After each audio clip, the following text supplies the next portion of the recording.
In this segment, we'll show you how to freeze guard a Titan 575 to keep any damage from occurring during cold weather. So the tools that will be required to freeze guard are a recirculation adapter kit. Part number is 000078058. The standard freshwater garden hose adapter that comes with your machine. We'll need a high pressure solution line,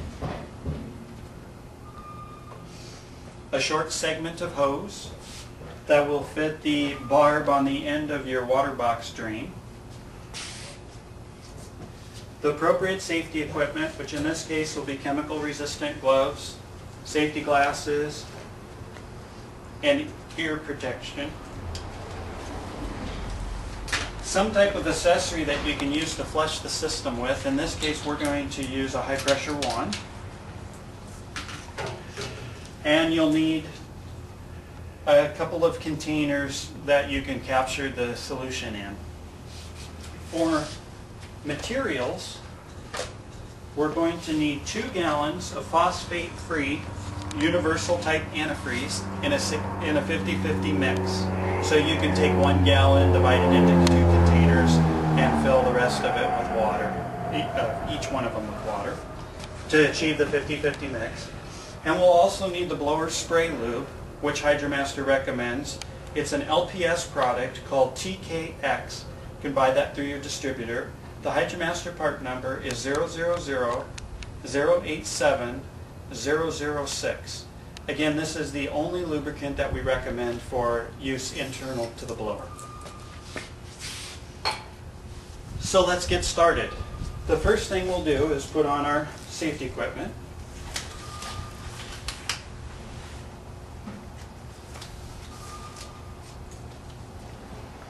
We're going to take our short section of hose here and we'll place that onto the hose barb for the water box drain valve.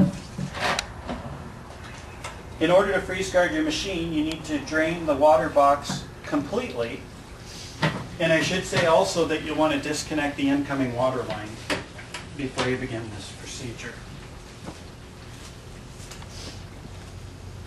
This is a procedure that should be done at the end of the day after you're done cleaning.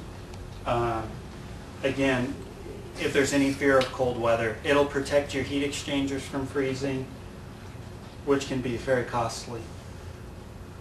So it'll take a few minutes to drain, and while we're doing that, we'll take the time to set up our recirculation kit adapter, which has a garden hose type male connection on one end, and we'll thread that into our standard garden hose adapter that comes with the machine. Just a matter of screwing those 2 items together. Okay, and then we're going to connect that to our solution hose.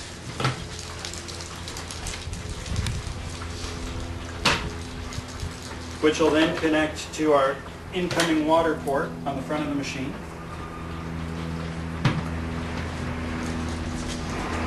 And then we'll connect the other end of the solution hose to one of the outgoing high pressure solution ports on the front of the machine.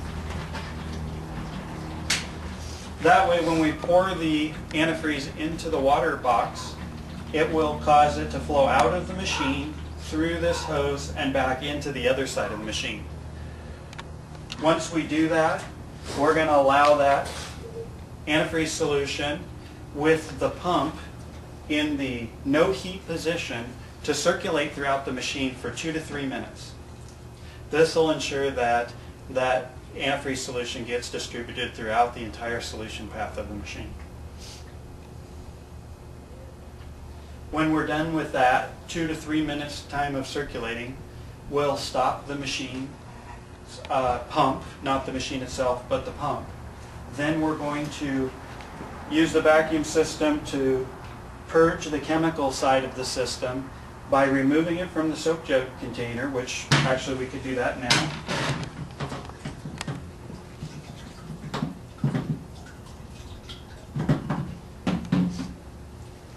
And we'll turn the valve to prime, which will cause the vacuum system to draw that chemical out of the chemical side of the system. and that'll keep that side free of any water and solution and stop it from freezing that way. Looks like we've got a few more minutes to go here on our draining. So while it's still draining, we'll remove the cover from the top of the water box, the back of the machine. And I've got some antifreeze already mixed up here at 50-50, so we're going to use that to backfill the machine.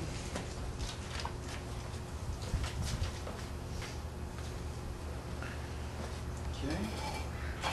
And when we conduct this procedure, then after we've purged the chemical system, we're going to spray our blower lube into the blower port, and then we will disconnect this recirculation hose from the inlet side, connect it to our wand, and then we're going to flush all of this antifreeze solution that we can get out back into one of these containers. When we do that, it'll empty the water box and the machine will shut down against the low water float in the water box on its own. We won't actually have to turn the machine off until once it dies, then we'll go ahead and shut the rest of the switches off.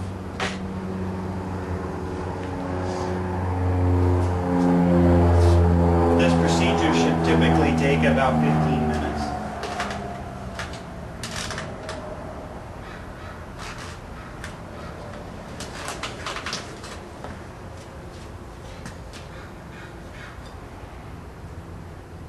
And you want to make sure to recapture all of this solution due to the EPA and environmental regulations that vary state to state and county to county. But to my knowledge, none of them will allow you to put that on the ground. Okay, it looks like we're about drained out. So we'll go ahead and shut that off. Close the valve, we'll remove the hose from the hose barb here. Move this container off to the side for now. Okay, then we'll go ahead and fill the water box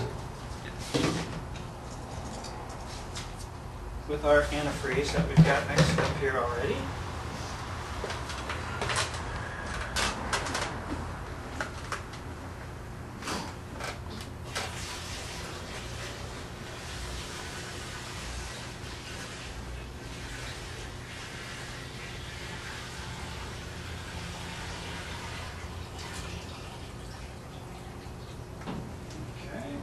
And we'll reinstall the lid so you don't have any antifreeze splatter out onto the top of our machine. Okay, and we'll go ahead and put the rest of our safety equipment on here to start up the machine.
A couple of things worth mentioning. You might have noticed that while we were circulating the solution through the machine, I did move the pump from pump on no heat up to pump on heat mode and switch the selector valve from the warm position to the hot position. While there's no requirement for the machine solution to get hot while it's circulating, we do want to make sure that we distribute the solution throughout the machine through all the heat exchangers and plumbing in both sides of the circuit. So that's why we did that. Other than that, that's how you freeze guard a machine. And that concludes this segment of the Titan 575 freeze guarding video.